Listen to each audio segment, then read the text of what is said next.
A very good afternoon to all the participants and a warm welcome to today's AIMS Inspiring Young Leaders session for students and faculty members on experiential learning, international immersion, and study abroad programs. Indeed, it's my honor and privilege to host today's session. I'm Dr. Valluri Jayalakshmi, currently working as Associate Professor and Program Chair for PGDM-BIFS program in Shivashivani Institute of Management, located in Kompally, Hyderabad. Before starting the session, let me take you all through the journey of AIMS, that is, Association of Indian Management Schools.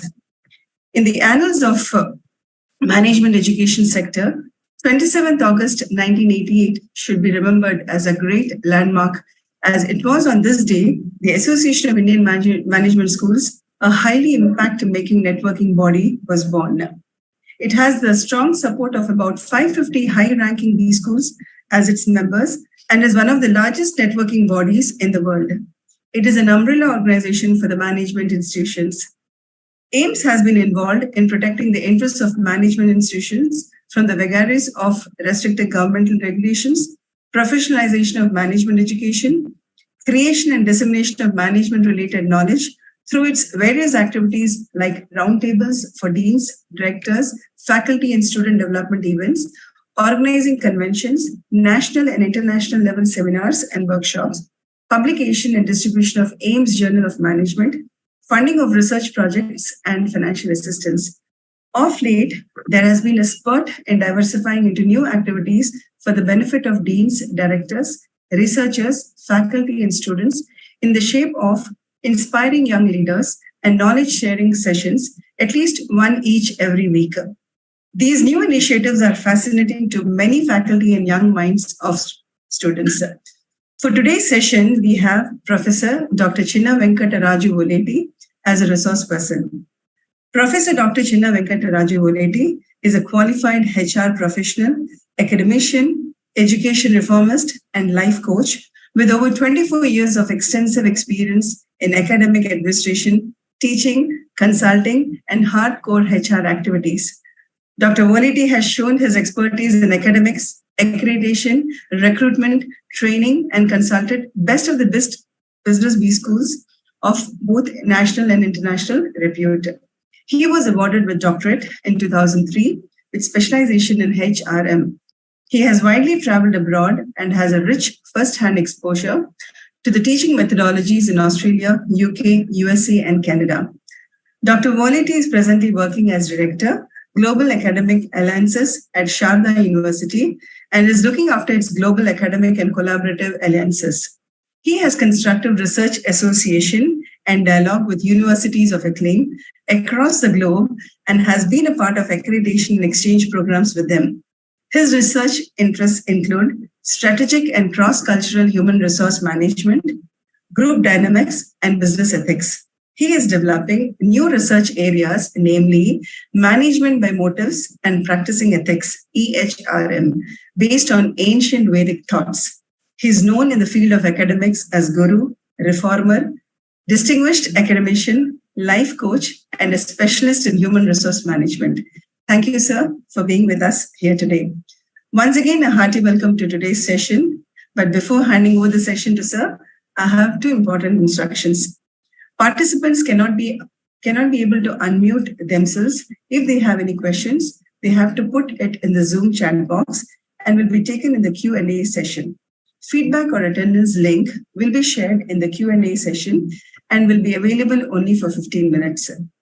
So once again, hearty welcome to all the participants to this knowledge sharing session titled Experiential Learning, International Immersion and Study Abroad Programs. Now, experiential learning is considered to be a progressive method of instruction that affords students an opportunity to generate a deeper understanding of lecture topics by working on course-related issues that, when resolved, benefit their local communities. With study abroad opportunities, students can experience new places and cultures, make friends from around the world, and gain a global perspective while earning credits towards one's degree. It will allow a student to develop highly valued skills such as intercultural communication, foreign languages, adaptability, and problem solving. Now, to get more insights into this program, let's look forward to Professor Voleti's thoughts on this. Over to you, sir. Yeah, good afternoon, ma'am. And thank you very much for your wonderful introduction. And then I'm really humbled and honored. And it's my huge privilege to be part of the AIMS series of sharing thoughts with young minds. And then particularly the students of, highly active in the areas of having interest in the internationalization, particularly.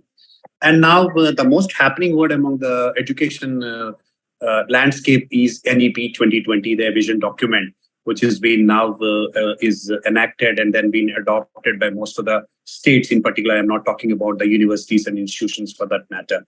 Now, we will go step by step in terms of, what experiential learning is all about, and then how international immersion will take part in a massive role in, shaping the careers of individuals as well as academic aspirations, fulfilling the academic aspirations of the students, and then the relevance and importance and significance of study abroad programs for each student of this generation. Now, before we start anything, there was an old, notion that goes Vasudhaiva Kutumbakam, because the whole world is seen as, my own family. And now, if the extension of that can be taken, in my view, I have designed in such a way, one world, one campus now. So the COVID had left us so many bad tastes and then bad memories, and then so much of havoc for the economy as well as the humankind. But it has left us with some kind of wonderful advancements and wonderful, different sphere altogether for our lives. So one of them is we all sitting together and then discussing such a wonderful way. This itself is a kind of a byproduct of the COVID compulsions. So otherwise, we would not have imagined even to sit together like this and then do these kind of extensive classes ever since then. Now, as we talk about one world and then one campus, the world has been kept in such a small way and small place these days that it has been seen as one campus. Now, as Benjamin Franklin correctly said, tell me, I will forget. Teach me, I will remember. Involve me, I will learn. This is in a nutshell everything about experiential learning. So there are a lot of things which are coming up in kind of learning today. But I feel seeing, doing, and being. So if at all you see something and then you plan accordingly and then you do it, and ultimately you be in that, you will never forget it. Like as ma'am, professor, and then me, if at all anybody asks us what we have done in our class 10th or class 12th, or for that matter, the young minds who are here listening to us, if at all we ask them what they have done in their undergrad or graduate, whatever way, they may not, immediately remember on such and such class I have done it. But what they have done, in fact, on an experiential way, what they have did a kind of a project or a kind of an activity, then they will remember, yes, on such and such day, we went there and then this kind of activity we were involved and then we learned this and then we enjoyed a lot. This is what is believing and reflecting on that. You have done it and then you believed upon that and then you carry forward that and then reflecting upon that and then taking this ahead of you. So this is where the experiential learning brings about the kind of intent and then the kind of relevance into the learning part. Now, very quickly, I will be sharing this, presentation with the people around and then the ones who are listening to later on. But for that time, actually, I was sharing a kind of a pyramidal representation of learning. So the first of all, when you are listening to a lecture, basically we are mistaken that when you sit in the class, you learn a lot. Obviously, when you are sitting in the class, you will be learning, but the lecturing only provides you 5% of learning. It doesn't mean that you don't learn at all, but it means that there are a lot of other things which come into the factor. And then the second part is 10%. Is when you read something, you learn 10% of that. Like the learning part, when you read, goes to 10%, a whole lot of learning. And then the third one is the audio visuals. If at all you go with the audio visual ones, they will carry forward the learning to the tune of around 20%. And 30% of learning, if you are into demonstrative note. If you demonstrate something, you will be learning into that. So altogether, these are the passive methods of learning. The lecture systems, if you follow, if you read a book or anything else, and then if you are going through with an audiovisual mechanism, and then if you are demonstrating something, these are the things which you are learning. Now, but however, in a participative learning mechanism, is moreover an early stage of experiential learning, the group discussions. The group discussions, they cater to the tune of around 50% of learning, all of that. And then the practice by doing, you yourself do, and then obviously you learn around 75%. And then you teach now, then obviously that is the best of the learning, that is 90%. Like, it doesn't mean the teacher has to teach these days. Learning can be done vice versa. So there is no such, teacher who is equating himself or herself to a Google or a reservoir of knowledge. You just go there and then put a bucket and then take a bucket of knowledge over them and then take back with you to your home. So learning is everywhere. So if you teach someone, you get learning to the tune of around 90%. So that's why what we say is, if you have to give a lecture for maybe around an hour of class, then you have to prepare as a teacher to the extent of around 5 hours. Then you can give a good lecture, substantially relevant lecture for the students, which makes them exciting as well as learning. So the pyramid I will be sharing with you. So the participative methods of group discussions, practice by doing, and then the teaching somebody will enable you to the levels of learning to the tune of 50%, 70%, and 90% respectively. Now, for example, even in the group discussions also, now to manage the kind of intergroup relations or individual relations, these days the even presentations and the discussions are planned in such a way that the first group, the entire project will not be completed by one group, but however, that will be similar set of groups numbered together. So first group will be finishing off some activity, carrying forward to second one will be carrying forward to third one. So whole lot of group will be learning a lot, and ultimately each and every single individual feels like participating into that. So the kind of modus operandi we have to see is, it is actually the associate yourself with some kind of learning, and then that association will be giving you to accommodate that in your own reflective observation, and then you conceptualize that, and then ultimately you experiment, accomplish, and execute. This is how the kind of learning it goes. So if you have something in your mind and then something is taught you, or you are learning the process, and if you involve yourself into that, everything will be very easy rather than sitting in a class or hearing to someone or whatever. So the learning these days has been so practically oriented now. So international education these days have put different kinds of learning. That is project-based learning, you can say, and then research-based learning, you can say. But however, all of them, they are drawing towards some kind of experiential learning only. Why? Because the kind of classroom learning and then the kind of bookish knowledge is nowhere now taking you any places. So you have to be very, very particular about the given situation. And then because you're dealing with the human part of the customer, as well as you're dealing with the most volatile part of the businesses. So the business, as for the customer, has to be served. And then that particular serving will only be possible when you have an experience.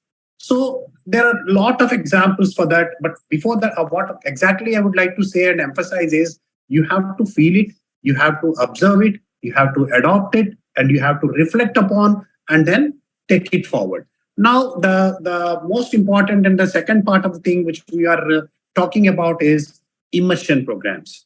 Generally, these immersion programs are short-term programs. Now, why immersion programs and then why study abroad programs? What exactly is so charming about study abroad programs? Recently, I have been working in this particular scenario and then the landscape of education industry for the last around 20 years, especially driving students towards abroad as well as getting them from some of the students from abroad here. So recently, I went to one of the sessions we had in Australian High Commission in New Delhi. There was one wonderful data which is given to us in India. Even though we have pompously shared the kind of pride in us that we are the number one country in population today, But however, that is a discussion different way. Now, they said India is giving 18 and above aged people every 1 month to the tune of 1 million. This will happen for the next 3 years. So automatically we will be having flooded with the kind of young people. So this kind of energy, the young minds, the glorified as well as the ignited young minds are to be shown some kind of direction, some kind of principally oriented progressive activity, so that they will get a better career, a better opportunity, better learning mechanisms for them, and so on and so forth. So these young minds are very demanding. So earlier things are different. Earlier, if at all I teach something, it would be best for me as well as best for the students. But now there is a lot of opportunity on the internet. If you go there and then search for some topic, you have bundles and bundles and then terabytes of data available, right from the top-notch person to the normal person next to your neighborhood will be lecturing and then giving gyan on that particular area. So there is choice everywhere. So why not in the education then? Education, because now every student and every parent is looking at the accreditation part and ranking part. What kind of quality education we are getting? And then now, believe me, I don't say we are next to someone in India. We have a different matrices with us. We have different parameters with us. We have different kind of atmosphere, environment, everything with us. Similarly, a UK university will be having separate set of individual things with them. And then as such as an American university, or for that matter, an Australian university. What they're doing is, why I was just sharing my thoughts further during my visit of Australian High Commission. They were saying it is all about learning, unlearning, relearning, skilling, upskilling, and then reskilling. This is where we have to find ourselves. So the young minds now these days have to concentrate on that. So this skilling, upskilling, and reskilling depends on your experiential learning again. It may be a project-based learning. It may be a research-based learning. Again, these days, nowadays, NEP has adopted, he started adopting. But for the last 3-4 years or 5-6 years, the Western culture as well as the universities from UK, Europe, America, as well as Canada and Australia, they have adopted this concept of offering a degree theory-based and research-based. If you are going for a theory-based degree, you will be only studying the theory-based and then other aspects. And then if you go for a research-based degree, you will be submitting a complete proper thesis on that for 1 or 2 semesters totally. So this will enable you to get a kind of support when you go for a research or whatever way you want to take your academic careers ahead. So a lot of changes are happening. So the quality has to be maintained. And then you believe me, the resources are scarce. Resources not in terms of only infrastructure, but in terms of knowledge, but in terms of, sharing many other things, which will only be possible under the collaboration. So now even a student from IIT tend to seek some kind of support from abroad.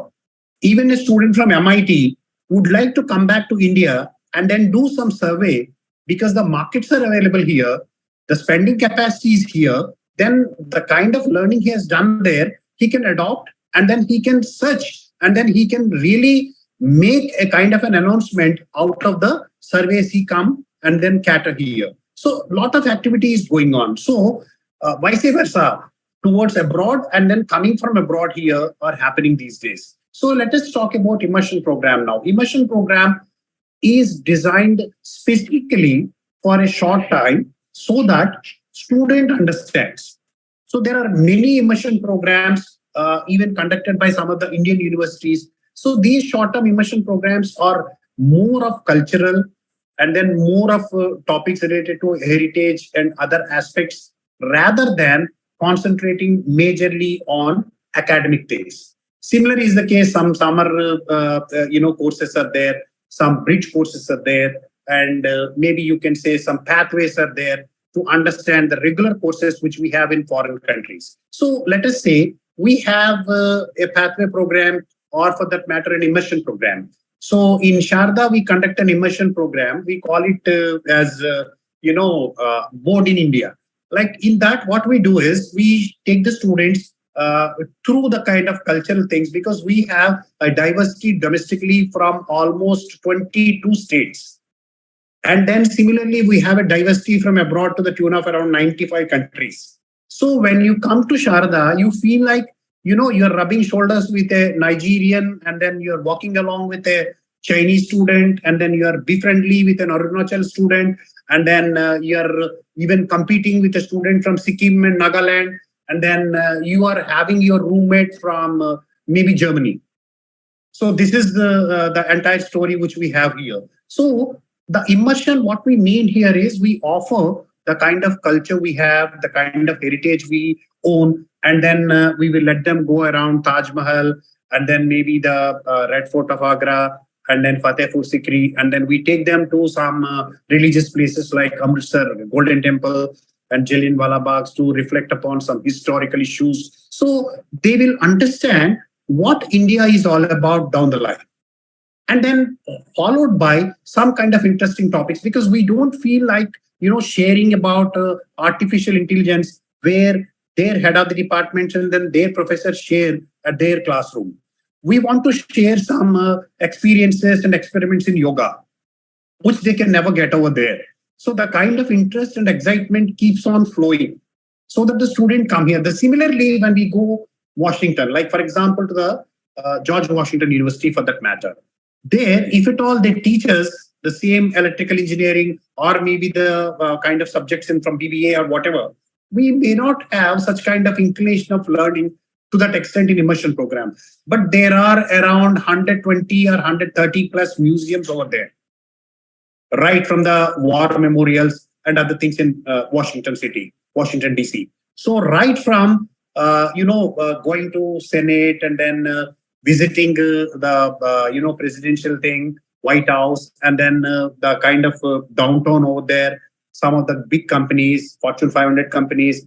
Apart from that, there are a lot of, museums over there that reflects the culture, the American culture. What exactly the Americans used to do 400 years when they fought with the British, how exactly they attained the George Washington, how he has laid the strong foundation of the Constitution, and then Truman, and then Abraham Lincoln, and then Martin Luther King. You name a person over there, you have a museum, you go there and then sit for a while. And then the people say, if you start, going to the museums every single day over there in US, particularly Washington, DC, it takes maybe around not less than 7 to 9 months of time. Every day, one museum you can be visiting and learning something about that. How interesting it would be. Similar is the case when you go to New York City. You go to dock one side one day, and then you go to, Statue of Liberty, and then you talk about the kind of other aspects. You go to Brooklyn Bridge, and then how things are done, and then what activities they do, and then how the neighborhood will react,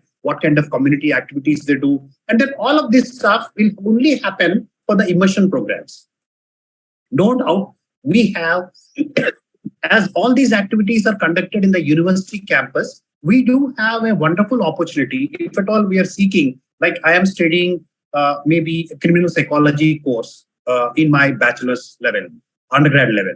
So I would like to learn about what professors will be available in the same criminal psychology in that university on the postgraduate level.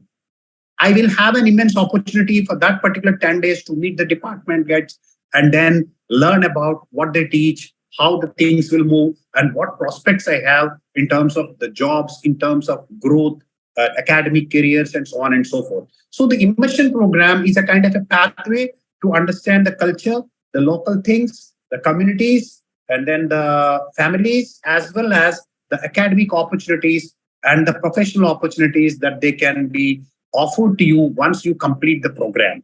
And similarly, there are a lot of scholarships also being offered. There is a scholarship called UKRI and for Commonwealth students in UK. And then there is a scholarship called New Colombo Plan, nothing to do with Colombo and Sri Lanka. This is something to do with Australia. And then there are so many scholarships in the name of Erasmus Mundus and then Erasmus Plus and all. So people can go free of cost for that programs as well. so that they can learn the countries, they can learn the communities, they can learn about the culture and heritage of that particular country, apart from being part of a regular university system.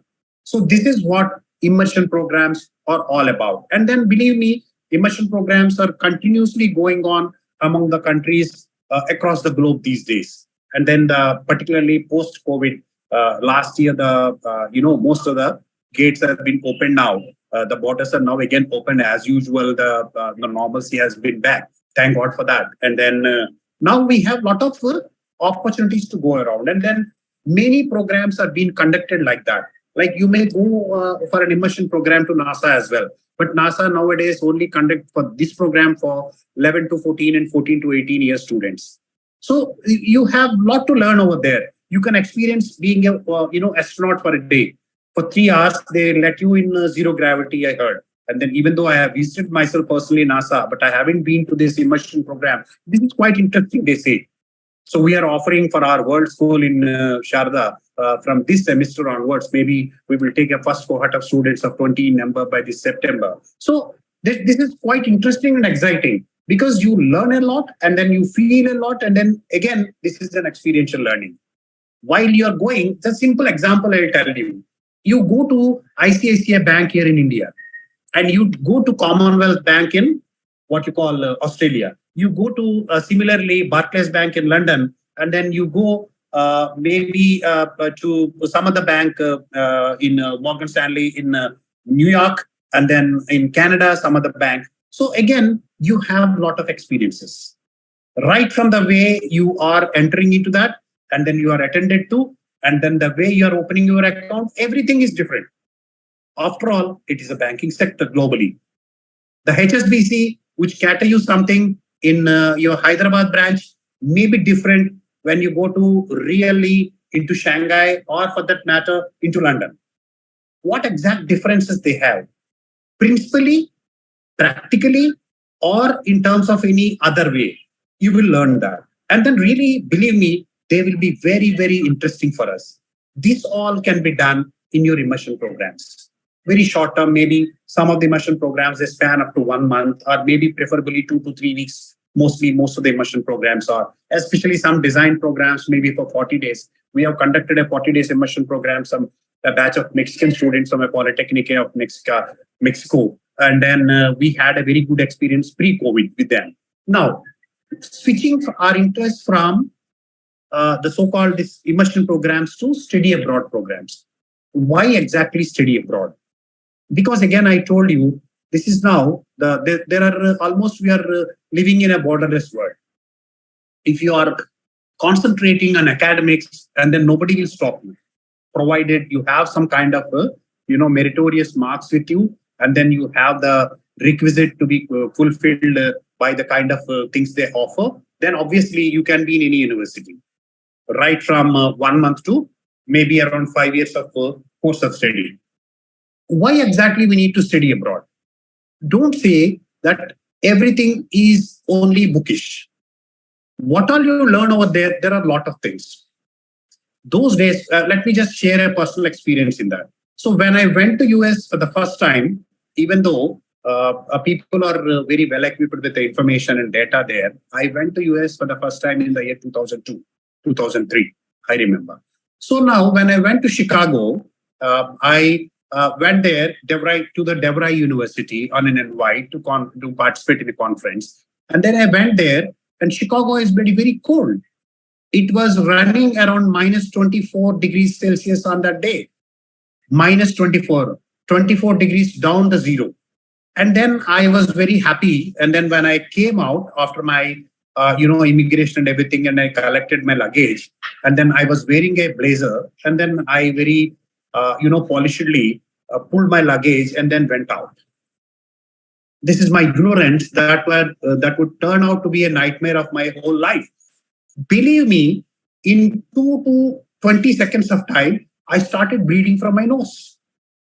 And then the moment I went out, I really felt the chill. It is feel like 40 and the temperature is minus 24. And then I never experienced. And then my nose got cut and then I started bleeding. This is an experience. Even though today You have a lot of Google search, and then the temperatures, and then the weather forecast. Everybody knows that maybe in next 15 minutes it will be raining, and then after 24 minutes it will stop. And then mostly when you go abroad, these details will be almost 80 to 90% accurate. So now you have so much of data with you, but those days you don't have. Similarly, for a current thing example, I'll tell you, one of the students recently, they went to Calgary. Calgary, again, in Canada, very cold. It also records around 20, 30 minus under zero. So the student has been told that somebody will come and receive, in the airport, and then he will go there. Now the students thought that actually there are some specific information which is being shared to you when the student goes there. He went there for Jan session. So they said the university will be closed and you are supposed to come by January 5th. And then this guy, as an Indian, even if I am there in his position, I would have chosen to go 2-3 days earlier because I would be settling down by the time. By the time the session starts, I will start my work. So I went there ahead. The student had gone there 3 days ahead.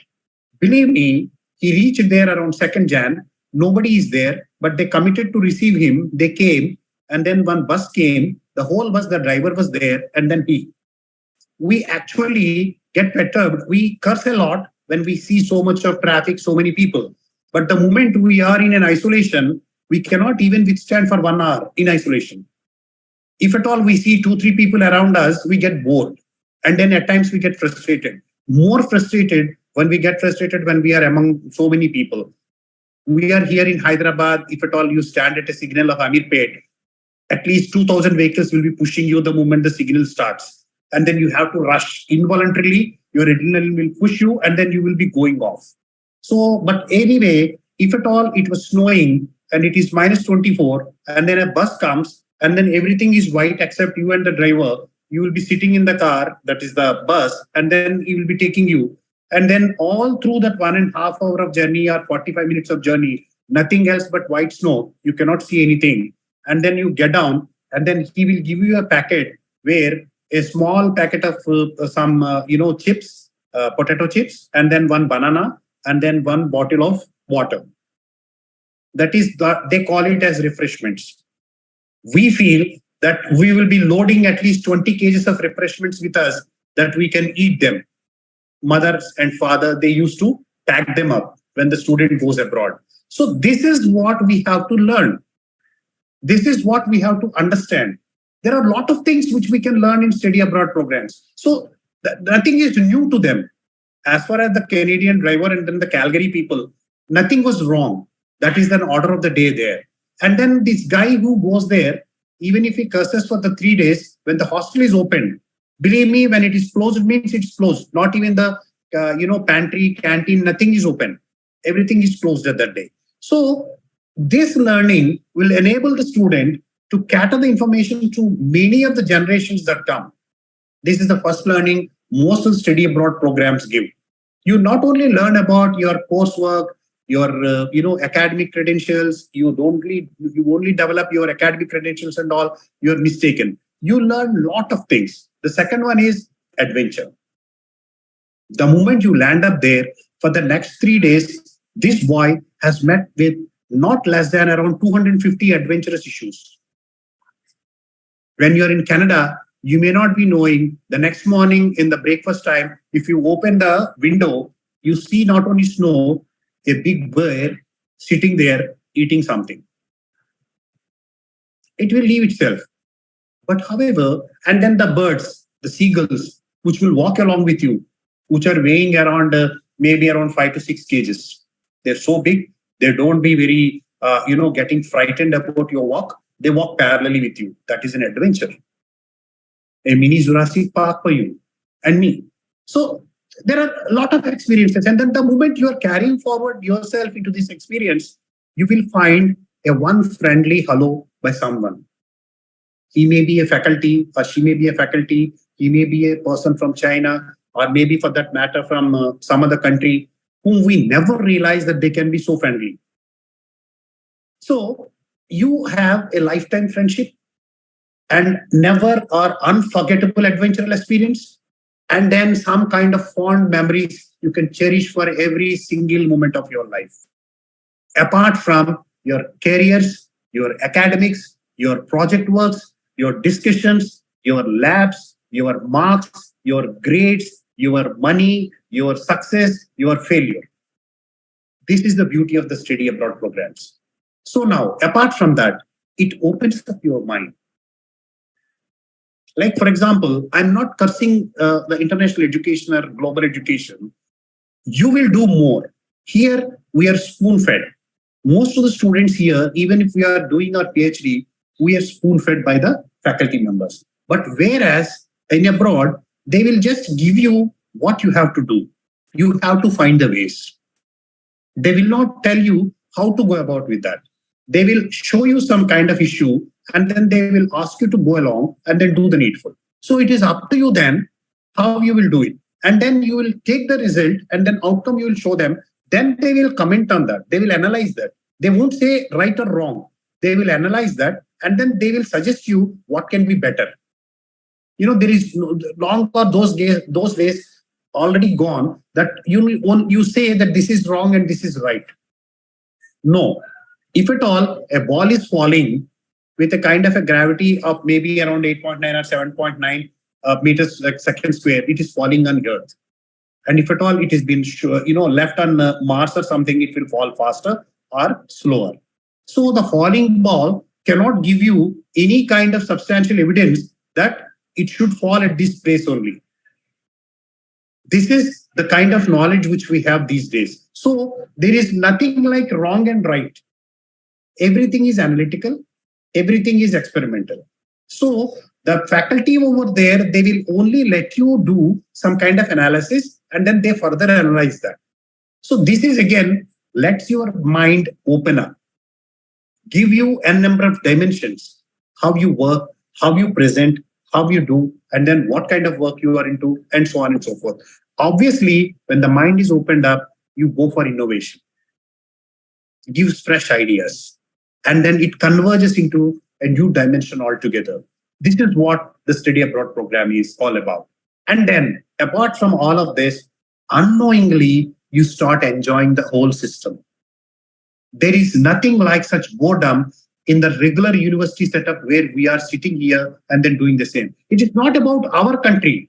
If some students, recently I told you, I have been part of establishing university setup of Amity University in Uzbekistan, as well as I have been participating in our university work in Andijan, Uzbekistan. So some of the Uzbekistan students, they came here.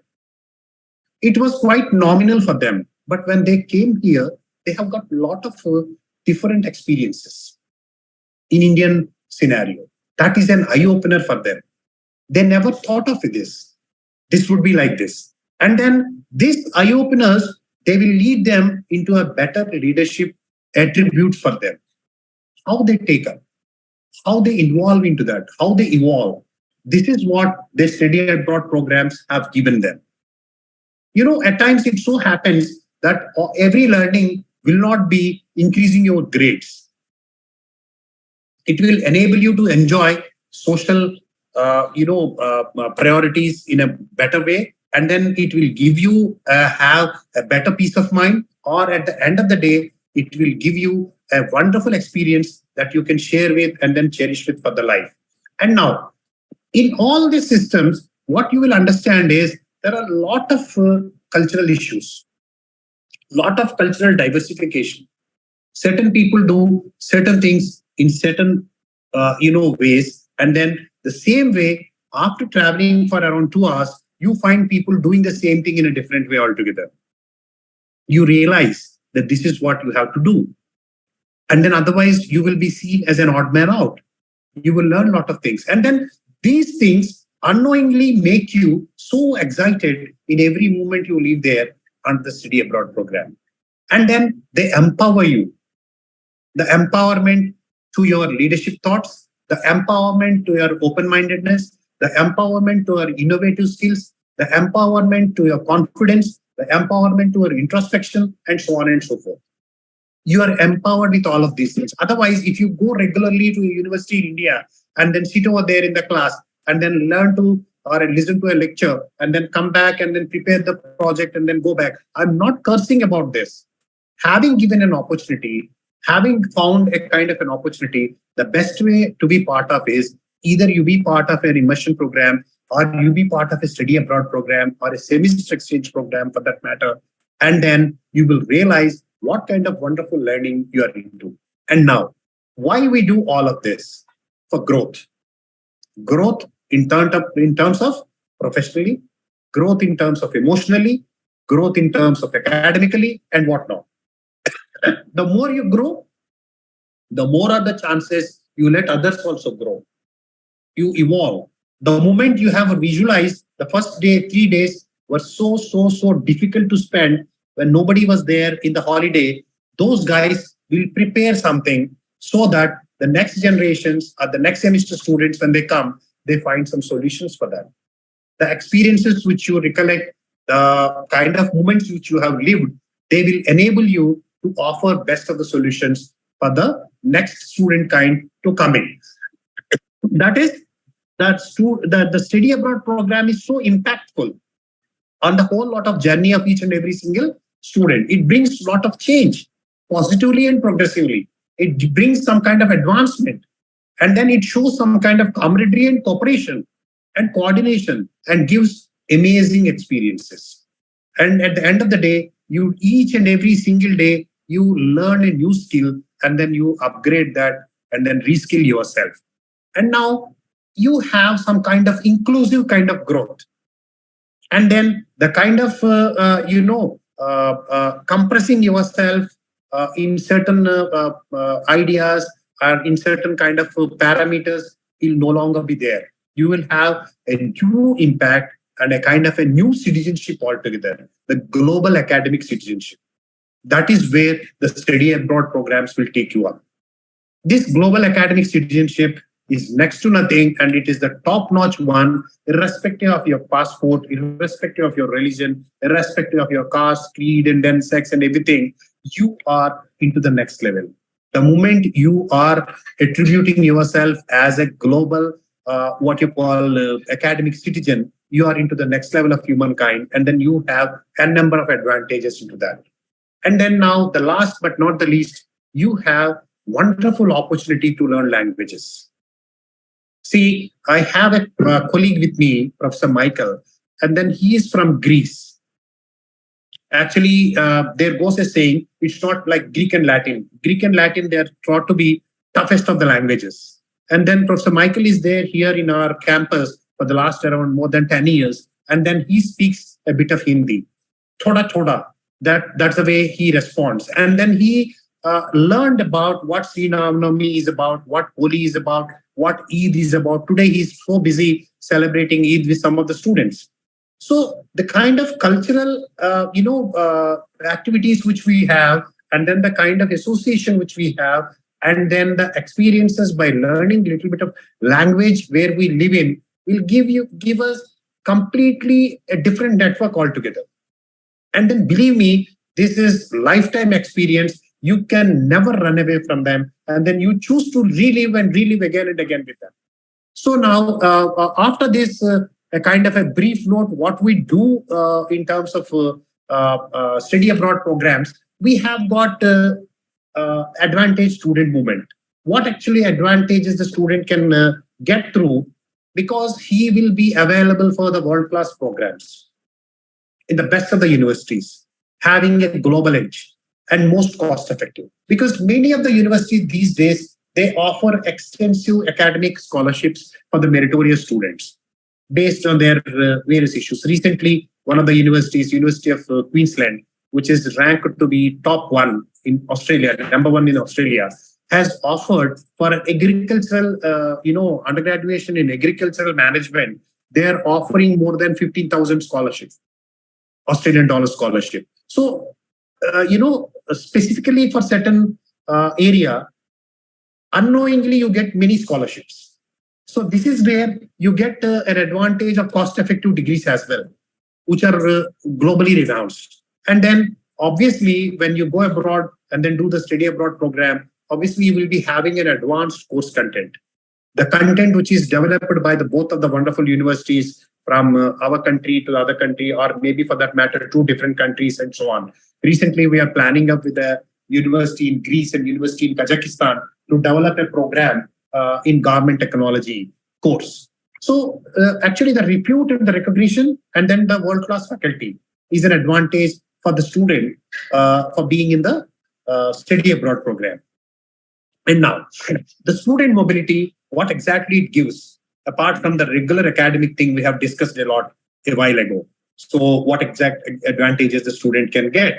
And then the most important part is joint research. Even if you won't participate physically going abroad, you can be part of a wonderful network of joint research, which is globally recognized.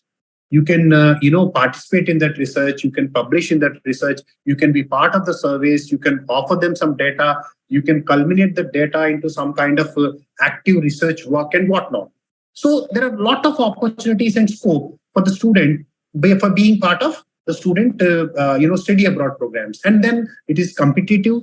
It is economically viable because the study abroad programs may be in terms of articulation, maybe in terms of progression, maybe in terms of semester exchange, maybe in terms of other arrangement academically. So it will be economically viable also, and then win-win for all the stakeholders. Like, for example, the university, one university from US has come. It has suggested that they require some kind of diverse student factor from African continent. So it's a win-win factor for the students because we do have a lot of African continent student participation here in some programs. If we offer them their experience, their research exposure, and then their infrastructure can be shared for them. So if at all you go to Cincinnati for that matter, they may be charging $38,000 per year, but whereas in a collaborative note, they will be coming down to $12,000. So this would be an added advantage for the student when we talk about the study abroad programs under the kind of arrangement and then collaboration. Now, the most important and then interesting part is advantage university. What university advantages are there? So we have talked about what kind of advantages the student will have, what kind of advantages academically the student will have. Now the other stakeholder is university itself. So the participant universities in the study abroad programs, they do also have wonderful advantages. Like, for example, the world-class facility, the state-of-the-art technology, the state-of-the-art infrastructure, everything is available. And then the global presence, and then the cost effectiveness. Some of the universities, the programs which are challenged and then which have been running in a conservative note at their own country, they may be finding good culture and then the good people over here and good student cohort in the other country. So in those terms, we can have a win-win situation for the both of the universities which are participating in the study abroad programs. And then the most important factor is diversity. We get a lot of choice in getting the students from different countries. So it is again an advantage for the university. The more diverse student cohort is, the more advantage, because you have a student from a diverse background, he will think differently. If an Indian student reacts to one program or one problem to offer a solution in one certain way, an American student will not react similar way. Because of his brought up, because of his experiences, because of his life, he will be offering an all new solution in an all set new form. This is where the diversity will give you and enable you with a more advantageous position. Similarly, the knowledge resources when are shared between the two universities, because some of the labs abroad, they are very wonderfully, tailor-made. Now, those lab facilities and other facilities can be availed of between the two wonderful universities. Best of virtual learning resources we can be availing with. And then the advanced labs also we can connect with. And then the world-class library services we can have. So these things are advantage for the universities. And then many of the universities are struggling to get some aspirational student pool.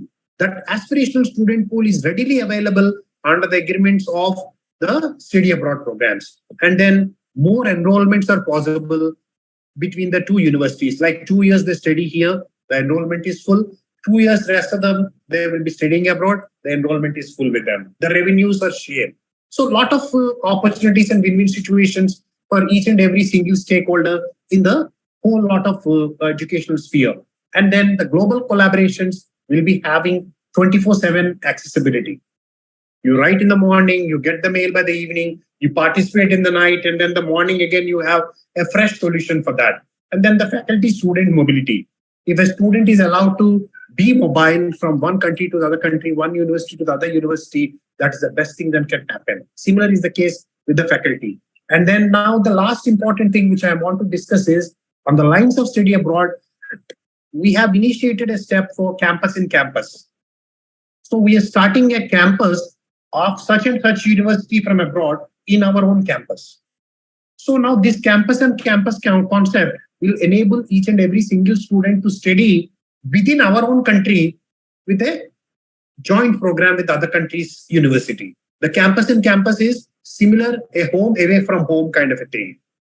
So if at all they open up a campus in our own campus, they have their own faculty, they have their own course being served, they have their own curriculum to be offered, they have their own evaluation mechanism, ultimately sharing the degree to be awarded to the student from both of the universities will give an advantageous position for the student as well as the faculty and the university at the end of the day. So there are a lot of these things which we can see when we talk about the study abroad program and then the immersion program and all. So ultimately what I say here on a precise note is this is a kind of a advantageous adventure which will give us a wonderful advantage of being there personally and then studying and then acquiring some knowledge and then paving our way for a wonderful career ahead and so on and so forth. So on a broader perspective, we have shared a lot of things. And then again, we have hundreds and thousands of experiences shared by each and every single student and their parent. Right from the day they sat in the flight till the day they are going for the first day of their job. They have thousands and thousands of memories, hundreds and hundreds of experiences, and millions and zillions of best wishes for all of us. We push them towards getting and attaining their career over there. So believe me, all of my dear students, aim and aspire for one of the wonderful study abroad programs from your university or link up with some university or other. There are a lot of opportunities. I do say that even today, Harvard Business School, Wharton, and then maybe for that matter, Stanford and some of the universities, they're very expensive. They may not be offering that frequently. And then that, what you call liberally, all the scholarships, they need extraordinary academics as well. But however, believe me, if you target the universities from rank 50 to 500, you have got numerable, unbelievable opportunities over there. You name any kind of faculty, you have an opportunity over there. It all takes is some kind of hard work and a kind of little bit of research and then talking about them. So then you will be landing up in a wonderful situation of your lifetime, which will lead you into a new world altogether. And believe me, it will be a next generation for the whole lot of family from which you belong to. Now, maybe I have taken some bit of time to explain and then to share my experiences as well as some so-called gyan with all of you. So I am, leaving the floor for some kind of question and answer session so that I may be posed some questions and to my best of my knowledge, I may be sharing the answers for them. Hopefully, ma'am, I have catered some information for the students. And then maybe I look forward to share my thoughts and views if they pose some questions for me. Yes, sir. Thank you so much for the informative and interesting session, sir. Any questions? If you have any questions, please post them in the chat box. The chat box is filled with a lot of compliments for you for the session. I am really honored, ma'am. Yes, a lot of compliments coming in from all the participants. Interesting, informative, excellent session. Just waiting for questions, sir. Please, yeah. Sir, I have a question. Should it be should we sign some sort of MOU with the university, or can it be with any of the standard institutions also, collaborative programs? No. Actually, ma'am, this any goes between like universities, or can any be? No, school? Actually, ma'am, what I suggest is when I started back in 15, 20 years ago, so we have to keep a backward integration. Like, for example, take the choice of a student first. So a student, like recently, one student, Jenny, has come to us. that is criminal psychology, which I am saying. So I have just searched for, we have an association with Curtin University and all. But if you don't have any association, you search for those universities which offer, critical psychology. So then you talk about them and then you start sending them the mails. This is the institutional part and the university part which I am talking to. And then similarly, the individual student can also apply and then talk about. They will be readily sharing the information. If at all we have an MOU, the things will be much easier to go ahead. And then maybe it will be given in a platter to us. But otherwise also, ma'am, believe me, it takes a year's time of hard work to lay down certain number of, associations and collaborations. And then I don't mind sharing some of mine with you and then having yours with us. In due course of time, we can share with our emails and all, we can keep in touch. But otherwise also, we'll have to find what course we are interested in, what course the student is interested in, and then similar course, the other universities, like again, we have to choose, and 3 set of levels, like some top-notch levels. See, if a management degree is offered from University of Illinois, and then maybe an artificial intelligence course is offered from Vector Institute, Toronto. So the similar course will be offered some via media institutes also ranked 300 to 600. So for that matter, even our IITs rank well within 200 only, not to the top 100 and 200. So we'll have to judge ourselves what kind of student we are catering and then what kind of university we are seeking. So, and then we have to, because again, collaboration can only be done with 2 hands, closing together and converging together, 2 ideas converging together. So we'll have to find those like-minded and then principally acceptable ones so that we can take together and then go ahead with. And then it takes, believe me, for next 6 months of time, if we work together, and then maybe we can land up with some very wonderful, resourceful associations and collaborations. Yeah. I hope to some extent I had given you some answer. Yes, sir. Yes, sir. Any questions, participants? The feedback link is already posted in the chat box, which will be open for 15 minutes. So kindly post your feedback. Yes, sir. There's one question by K. Uma Sai Shankar. How associations and collaborations will happen for students, sir? So you want to have collaboration for student? Yes, sir. That's the question from a student. Like, for example, how associations and collaborations will happen for students? Yeah, like for example, every foreign university, they have got international student office. If my understanding about the question is correct, I'm seeing a question to have the association spread among the students. So the international student office will cater a lot of student issues attended to. And then there is a lot of funds which have been offered by the university to the student office, not as a student office with an Indian system, but whereas international student office is especially driven to help the students, cater their needs, guide them, and then properly offer them some kind of solutions as far as their living, as far as their experiences, as far as their expenses, as far as their rentals and other things, finding some good Indian restaurants and all. So a lot of activities offered by the International Student Office. So some say that ISO, some say Student Office International and all that stuff. So they periodically conduct a lot of meetings. For example, they conduct a meeting where they serve some food every 15 days free. So all the students, they gather, not only to eat the food, but also to serve.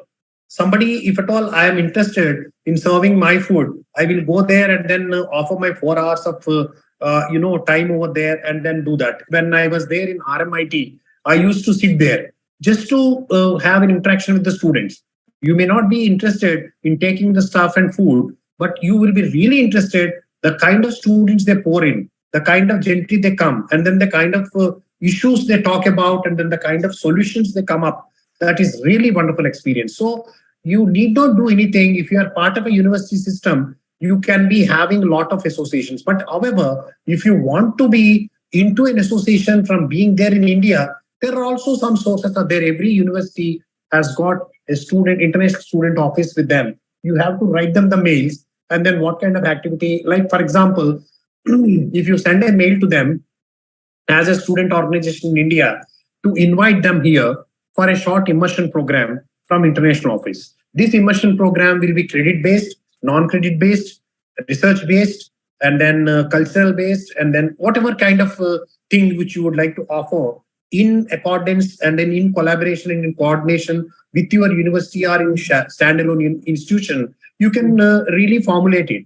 But again, this all takes not overnight. It takes some interest, patience, and then serious intent to take the things forward. If you're really keen to do that, I'm rest assured that you will be definitely doing that. Maybe, God only knows, but maybe we have an opportunity of, connecting in some other session sometime soon, maybe a year down the line. Then we may be finding some of my solutions, which I have offered, maybe some path-breaking, associations from the students they have managed. So like, for example, we have given something, very recently in one of the universities in Australia, and then they have come up with a program, and then now they are coming, planning to come up with offering a specific program also in that area, particularly in sports management. So a lot of things are really happening. So what I mean to say here is the students has to work hard. They have to formulate what they want to do with the international students organizations, and then what they offer, what they need, and then what they seek. So be specific about that, talk to them, write to them, because again, every student is very busy in their own set of activities. So don't tamper them with them. If at all they are not responding to you, no heavens are falling down. That is not the end of the day, and you are not landing up into Mars. Try another university. There are more than around 10,600 universities. For that matter, in India itself, there are around 1,400 or something universities there. So you just can't find time and then period for you to tackle those many things. You identify 10 universities. For that matter, the student who have posed a question, I asked him to identify 4 universities each from US, UK, Canada, and then maybe for Australia. And believe me, out of the 16, 10 will come on the board, and then he will be handling all of them by next 6 months down the line. Yes, sir. So there's another 2 questions here. Yeah, please. Mr. Kollara Maheshwar Rao has asked a question. Which is the best study method, research-based or project-based for students? Yeah, this is a wonderful question. Recently, I've been in Canada. So some of the students, they have, I was just in the habit of sitting with the students for a while. And then in the orientation thing, some of the students, they're really rushing. These things particularly happen with Indian students. Whenever we sit along with, because we are highly competitive, we don't take even half a mark. Actually, even this brings me back to my good old and 10th class days, wherein I have got, I am a meritorious student, and then National Merit Scholarship I have got. My score is 513. These days, 513 out of 600 is very less. These days, they are competing for 599.5 to 599 600. But those days, 513 and 514 is huge gap. But now today, I laugh at myself as well as the person who competes. She is now in Chicago doing as a very well settled software engineer. And then now we quarrel like anything, like hell-bent. But that 1 mark has nothing to do with. So my question is, there is no such, good one and bad one, because I would like to bring to your notice some of the students, they call it as MCS and MACS. That is academic computer sciences and theoretical computer sciences. That is MS in computer sciences has got academic course, MCS they call. That is academically you have to finish off, but academic course will be finished off in 18 months. You have to understand this, but technically the theoretical one happens to be 18 months, and then the what you call the research-based one will have 24 months. The difference being here is for the first 1 year, both of them, they will be studying the same. But the second year, they have an option of choosing their own way of research and internship. But however, in the theoretical one, you have a liberty of choosing your own guide, choosing your own company, choosing your own area of specialization and all. But whereas in this research-based one, you have to confine yourself with your supervisor. Like, for example, you're doing your MS in computer science, the supervisor is from artificial intelligence or machine learning or data science or maybe data analytics or maybe even much deeper into that machine learning. So then you have to stick to that. But whereas a computer science one, he has got networking opportunities, he has got web designing opportunities, he has got software engineering opportunities, he has got coding opportunities. These opportunities can be availed in the practically the theory-based courses. And in theory-based courses are only 16 months. The fees is less. So it is up to you. If at all you want to choose a career ahead with a kind of research, then obviously you save a year.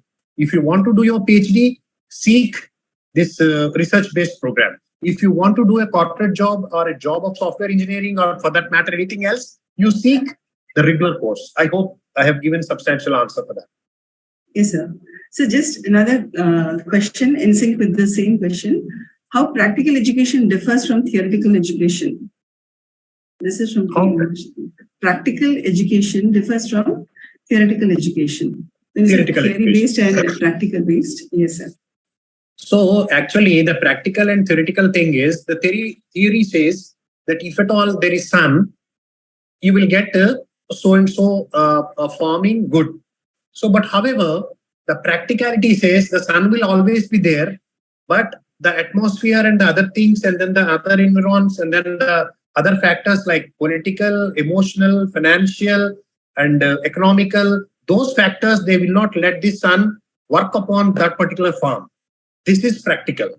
If you are deeply dwelling into the local issues, that will enable you to understand how that grows. Like even Philip Kotler cannot suggest and increase the sales of the blades in Punjab where the shaving is oddly done there. That is a practical issue on the ground. So it is not the problem with the theory which is being proposed by Philip Kotler, nor with the problem of that particular community which don't encourage to have a regular shave.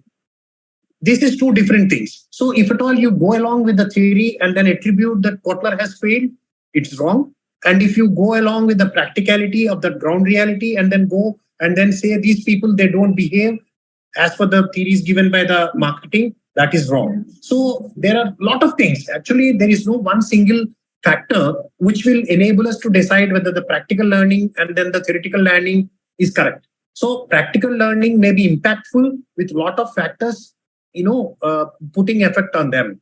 So we have to understand those factors and then we will be deciding which is correct. So as far as the learning is on, every learning is good. Whether it is practical, whether it is project-based, whether it is research-based, whether it is experiential, the learning should go on. Till the time, slow learning, fast learning, medium learning should go on, then every learning is correct. Sooner or later, you will land up at the outcome which you are, aspiring for. Yes, sir. So I think we can take a last question from Dr. Sabyasachi Dasgupta. Can you provide an example of an experiential learning that you have conducted or come across from your experience? So, like for example, not these days, actually, I am into more of internationalization and education. When sometime back around 10, 13 years back, we have suggested some students to come up with on a coffee shops. There are more coffee shops, but not tea shops. Some students from Calcutta, I don't take the brand's name. This has literally been, practiced. And then I will say one more thing. We are part of suggesting that I don't take the brand of oil company in India, that we thought that there is a lot of, talk about respecting the ones who give the petrol here. The people who cater you with the petrol, which pour that, they are not respected at all. They work right from the morning 6 o'clock to evening 11 o'clock, offering them a kind of identity card, offering them the stature over there in the society. We have let them advise that you say this every time whenever the customer comes. 90% customers, they will nod and then start respecting you. This is an experiential learning. And then similarly, I'll share the coffee shops and tea shops. No big brands, they're having the tea brands, tea shops there. But in Calcutta, very huge brand they have started there, like in the lines of Coffee Day, in the lines of Starbucks, or maybe in the lines of some other, big brand of coffee. The students have approached them and then they have considered that and then they have started that thing as well. So the experiential learning is you be in the market, you see the density and then do that. And then only you will really understand that. There are a lot of examples. Like maybe I may not be immediately convincingly give some examples, But experiential learning is obviously whatever you do, you will really remember. And then maybe you will go to an exam, a science fair, and then you start explaining them.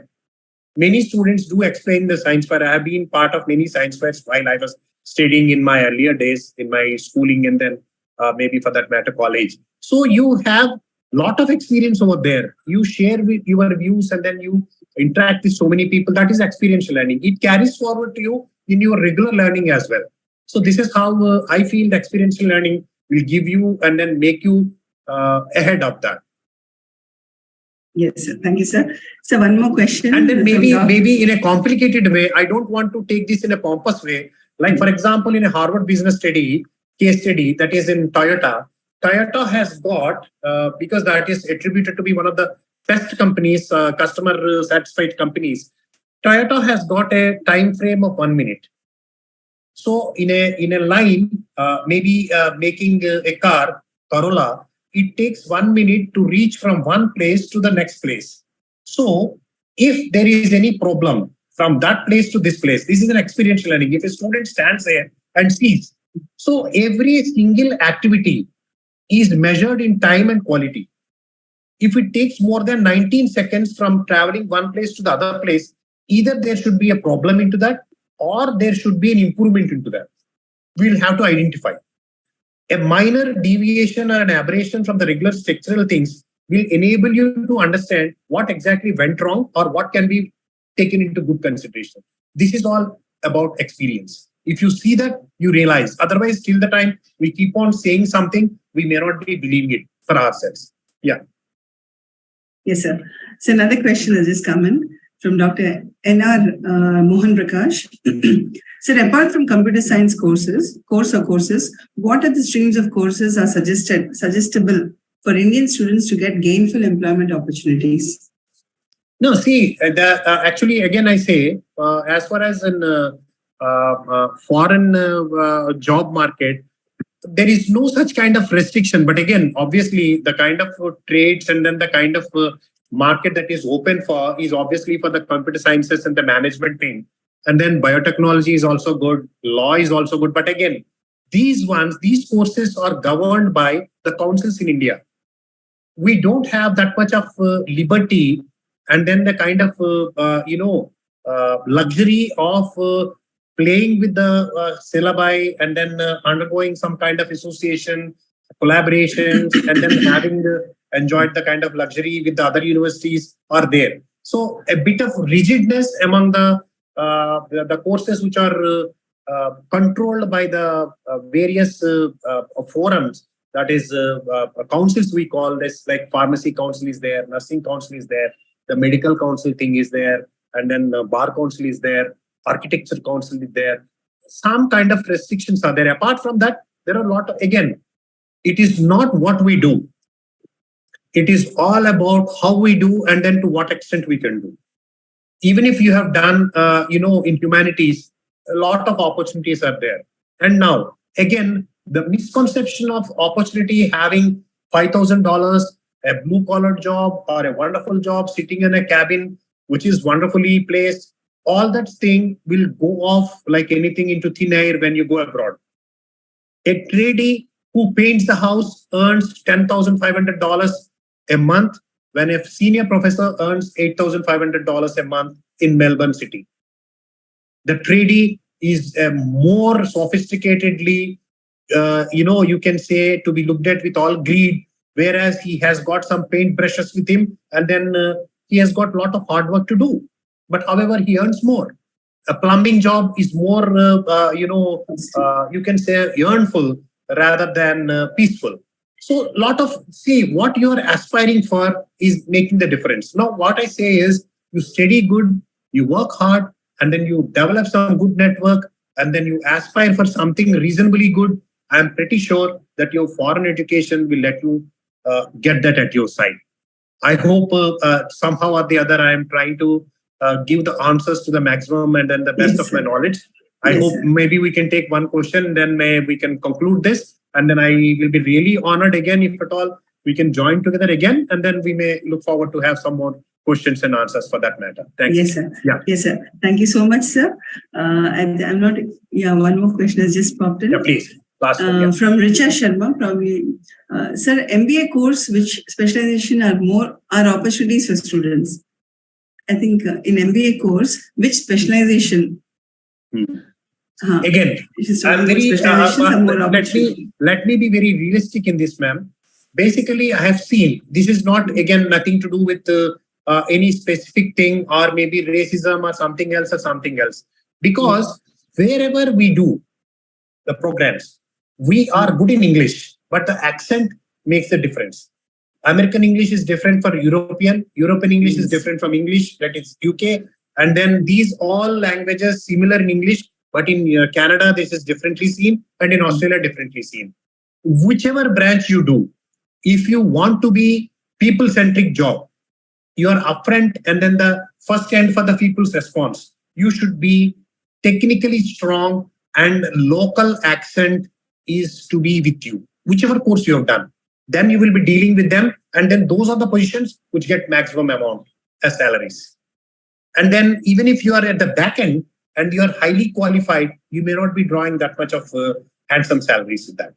So it's not about the course. Again, this is the application I'm telling, and the network which you have, the kind of presence of mind, the kind of learning applicability, all that matters with you. And then believe me, the student who goes there with all the things in their mind that I would have this thing, I would have this thing and all, that will go off in thin air, and then he will stick to the basics, and then he will study hard so that the most sought after thing may be easily given to him, or the most sought after thing will come very hardly for him. But however, when it comes to him, they will know to sustain in that and then succeed in that.